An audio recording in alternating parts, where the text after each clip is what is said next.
Shalom, everyone. I want to do a little teaching on is it the new covenant or the renewed covenant? And I'm just going to quickly go on here.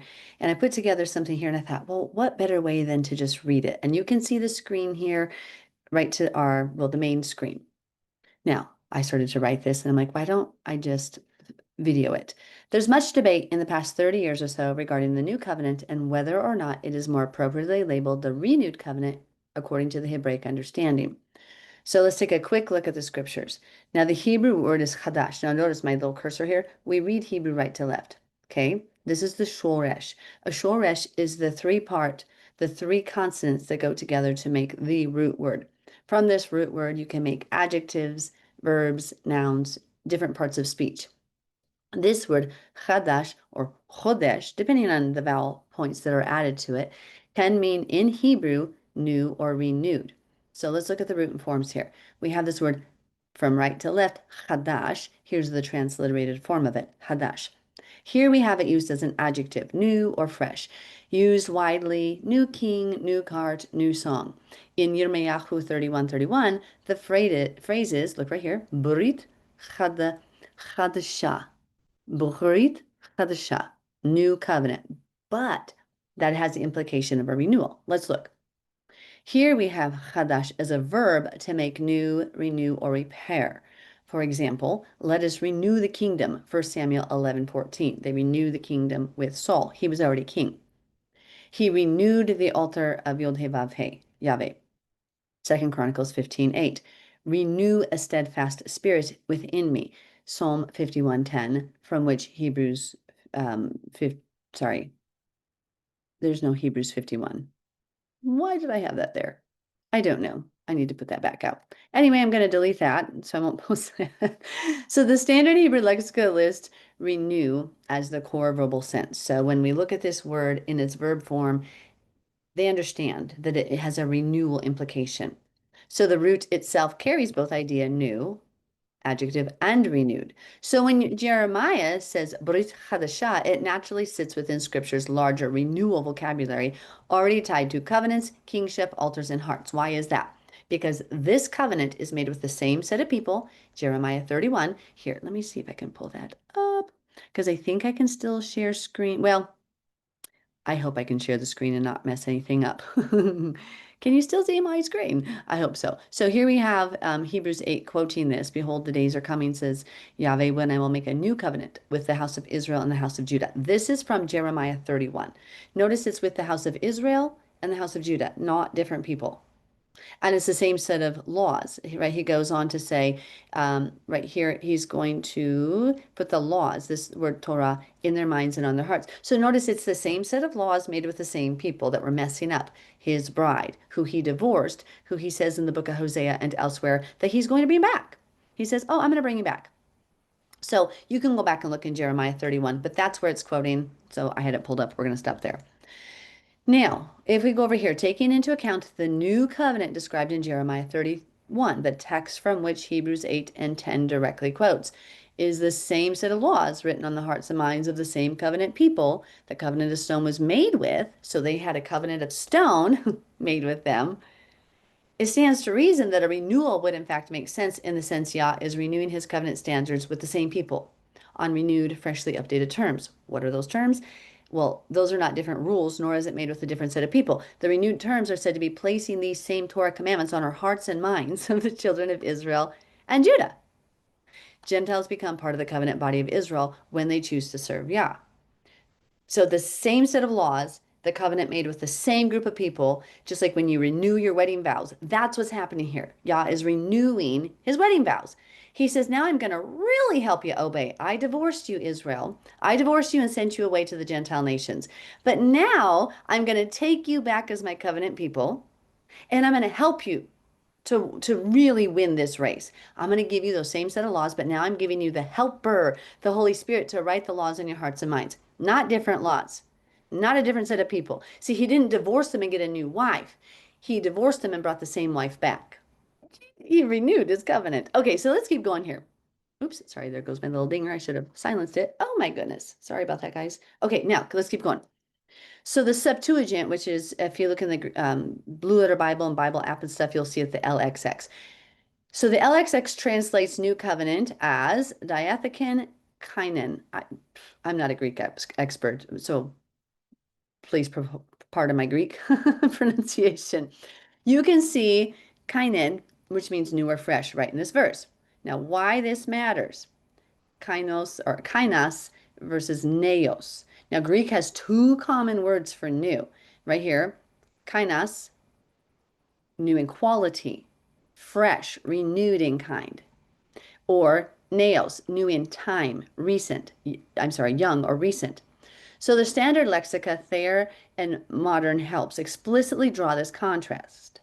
The LXX and later the NT, which is the New Testament, choose kainos for new covenant, not naos.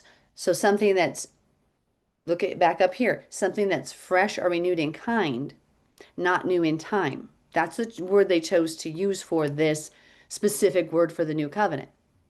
Okay, so again, we have to renew right here. The LXS's own renew verbs are built on kain, right? To renew, inaugurate, dedicate. It uses it for renewal actions.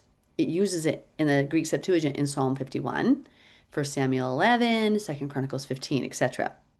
Now, this means to make new again, renewal, explicitly derived from kainos. The LXX consistently links renew language to the kind word family, the same stem used in this word right here. I'm not even going to try to say it again for the renew or the new or the renewed covenant. That's exactly the Greek the inspired NT quotes. Okay, so the New Testament is quoting this from the Greek Septuagint. So now the New Testament quotes the LXX and keeps the same nuance. Hebrews 8:8 quotes Jeremiah 31:31 verbatim from the LXX. Okay, a Chine covenant. The author is intentionally echoing Jeremiah in the LXX. It didn't change the word, didn't use the naos. Again, part of my Greek pronunciation. The same kind family is used for inaugurating renewing realities. Hebrews 10:20, Messiah inaugurated a new and living way. He opened or renewed access. Okay? Second Corinthians 4:16, the inner person is being renewed day by day. We're not like a new person every day. We're renewed. Explicit renewal language from the Kainin stem. Kain stem. The NT writers don't switch to a brand new replacement vocabulary. They double down on kainos plus renewal verbs rooted in the LXX's word choices. So does renewed fit Jeremiah's context? In Jeremiah 31, Elohim says he will put his laws, his nomos, within them, the same laws put on the hearts of the same people, Israel and Judah, and write them on their hearts. Continuity in content, transformation in location. Listen, continuity in content, the same content, the same Torah, the same laws. Transformation in location, renewed, now outwardly on stones, now inwardly, then outwardly on stones, now inwardly on our spirit. The very LXX passage shows this. Nomos, my laws, I will write on their hearts. That's covenant renewal and internalization, not abolition. He didn't do away with the laws on stone and give them different laws. He renewed it and internalized it. That's exactly what Ezekiel 36 says. I forgot to put that in here. Ezekiel 36 says that the Holy Spirit will help us to obey the commandments of God. That was the whole purpose of the Holy Spirit. We suck. So God's like, I'm really going to help you succeed and obey this path of holiness. I'm giving you the Holy Spirit to write my laws inside of you to help you internalize it and understand it and succeed and overcome. Okay, so he didn't abolish it. Again, it's the same laws written on the hearts of the same people with whom Yah made the covenant written on stone. Summary.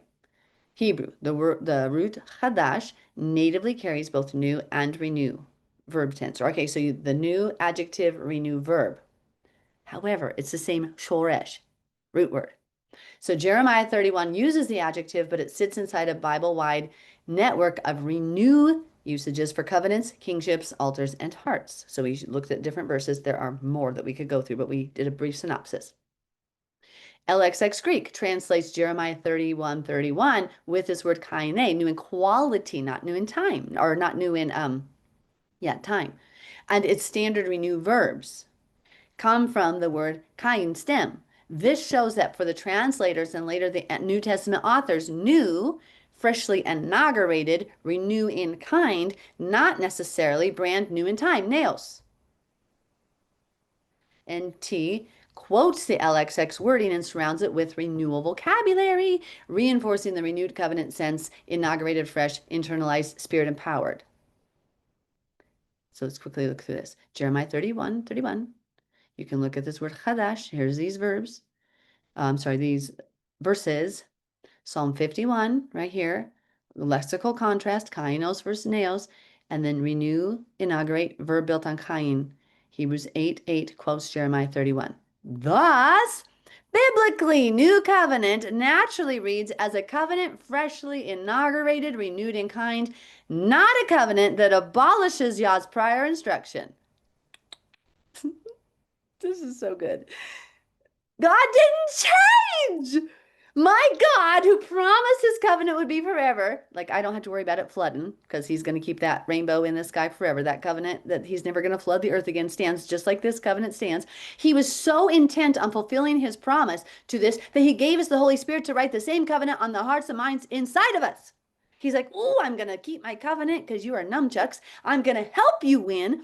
I'm going to renew this with you inside of you. I mean, he didn't abolish. Yeshua says, I don't abolish the law of God. I'm going to teach you how to do it. The LXS's choice of kain versus naos and its kain-based renew verbs, tightly linked new with renewal, precisely the move Jeremiah describes when God writes his same laws on newly renewed hearts. It is the renewed covenant, the same set of laws made with the same set of people in an extended, impressed upon us effort, internalized effort to help us win so we can be the bride of Messiah.